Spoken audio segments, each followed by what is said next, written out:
A passagem de hoje é Gálatas capítulo 3, versículos 15 a 20. Vamos ler juntos. Irmãos, como homem falo. Se o testamento de um homem for confirmado, ninguém o anula nem lhe acrescenta alguma coisa. Ora, as promessas foram feitas a Abraão e à sua posteridade. Não diz, e às posteridades como falando de muitas, mas como de uma só, e a tua posteridade, que é Cristo. Mas digo isto, que tendo sido o testamento anteriormente confirmado por Deus, a lei, que veio 430 anos depois, não o invalida, de forma a abolir a promessa. Porque, se a herança provém da lei, já não provém da promessa. Mas Deus, pela promessa, a deu gratuitamente a Abraão. Logo, para que é a lei? Foi ordenada por causa das transgressões, até que viesse a posteridade a quem a promessa tinha sido feita, e foi posta pelos anjos na mão de um medianeiro. Ora, o medianeiro não o é de um só, mas Deus é um. Amém. Até agora, através da palavra de Gálatas, examinamos como uma pessoa pode ser justificada diante de Deus. A conclusão foi clara. O caminho para ser verdadeiramente justificado diante de Deus não é pelas obras da lei, mas somente pela fé em Jesus Cristo. É somente através dessa fé que podemos obter a vida e viver uma vida justa que agrada a Deus. O texto de hoje, naturalmente, nos leva a esta pergunta: se somos justificados somente pela fé e vivemos uma vida justa somente pela fé, por que Deus deu a lei ao seu povo? O texto de hoje, no versículo 15, diz assim: Irmãos, como homem falo.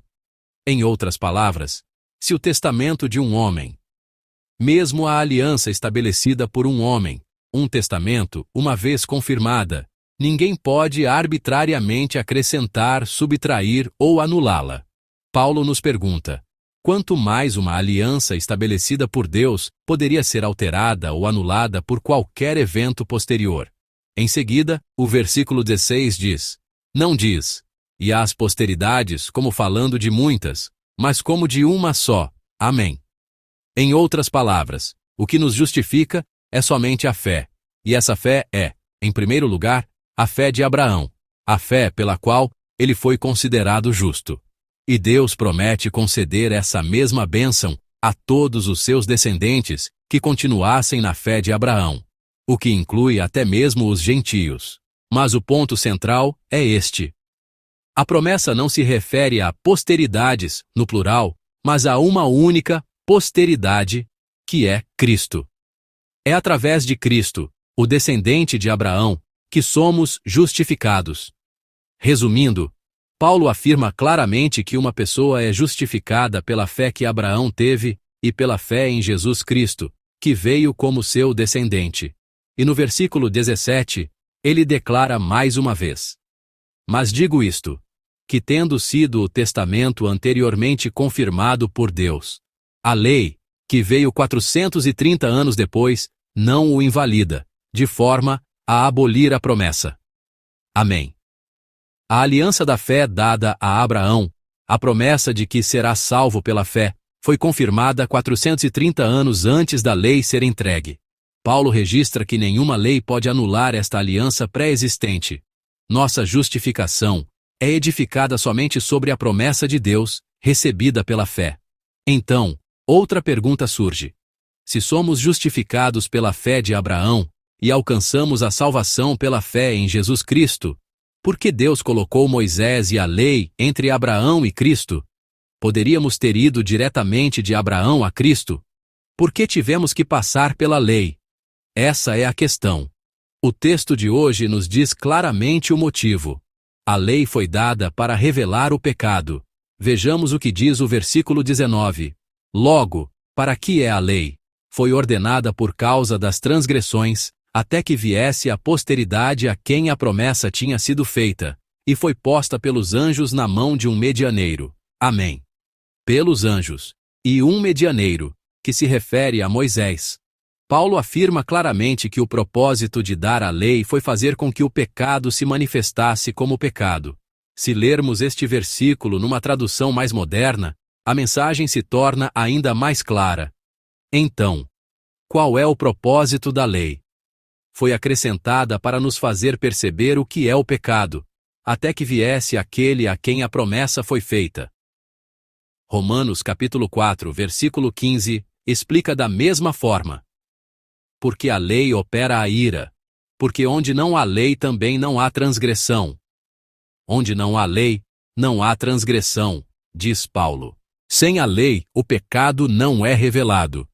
Um exemplo clássico é o Jardim do Éden. Se não houvesse o mandamento de não comer da árvore do conhecimento do bem e do mal, a desobediência de Adão e Eva não teria sido revelada como pecado.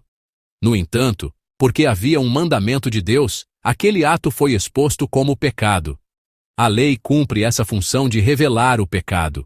Embora seja o texto de amanhã, se olharmos para o versículo 22, ele diz: mas a Escritura encerrou tudo debaixo do pecado. Amém. A Escritura registra que todos nós estamos debaixo do pecado. A lei expõe que todas as pessoas estão debaixo do pecado.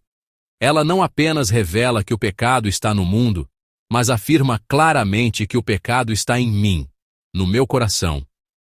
Não somos seres separados do pecado, mas o pecado está sempre latente em nossos corações, pronto para se manifestar se as condições forem adequadas. A palavra de hoje afirma que somos pecadores e que, quando a nossa cobiça e as circunstâncias se alinham, somos levados a produzir o fruto do pecado. No entanto, a função da lei não se limita a revelar o pecado.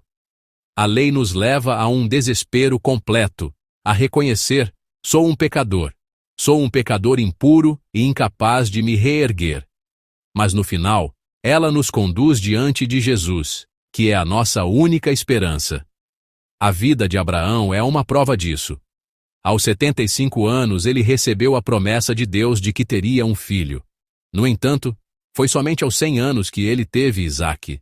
Nesse ínterim, ele tentou de tudo para cumprir a promessa por seus próprios meios, através de seu servo Eliezer e também com Agar. Mas foi somente depois que Deus o fez perceber a sua total incapacidade.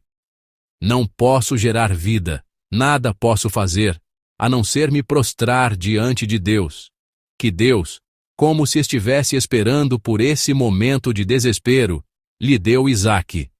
Foi em meio à completa impotência humana que Deus agiu com o seu poder. Conosco acontece o mesmo. Se, através da lei, não percebermos que somos pecadores sem mérito e sem poder algum, mesmo que Jesus viesse a este lugar hoje, não teríamos a ânsia de nos apegarmos a ele. Jesus disse em Marcos capítulo 2, versículo 17. E Jesus, tendo ouvido isso, disse-lhes: os sãos não necessitam de médico, mas sim os que estão doentes.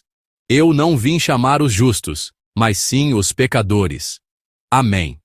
Aqueles que se consideram justos não precisam de Jesus, mas somente aqueles que, através da lei, percebem: estou doente, estou aprisionado pelo pecado e não tenho como me salvar, podem se apresentar diante de Jesus, o médico, e buscar ardentemente a graça do Senhor. No final, a lei não pode nos salvar, mas é um processo essencial para nos levar a Jesus Cristo, que pode nos salvar. A lei não nos justifica, mas desempenha o papel de nos guiar a Jesus, que nos justifica. Quando evangelizamos, muitas vezes pulamos a lei e apresentamos Jesus diretamente. Jesus é amor. Jesus é bom. Se você crer em Jesus, será salvo. Mas por que as pessoas não recebem a salvação de Jesus? Porque não se consideram pecadoras. Por não perceberem: sou um pecador completamente incapaz de me salvar. Sou alguém que merece morrer. Elas não conseguem receber o Evangelho de Jesus, mesmo que o preguemos. Amados irmãos em Cristo, tanto a lei quanto o Evangelho são presentes preciosos que Deus nos deu. A lei tornou-se a ferramenta de Deus para que eu olhasse para mim mesmo, e o Evangelho tornou-se o poder para que eu me apegasse a Cristo Jesus, que me liberta.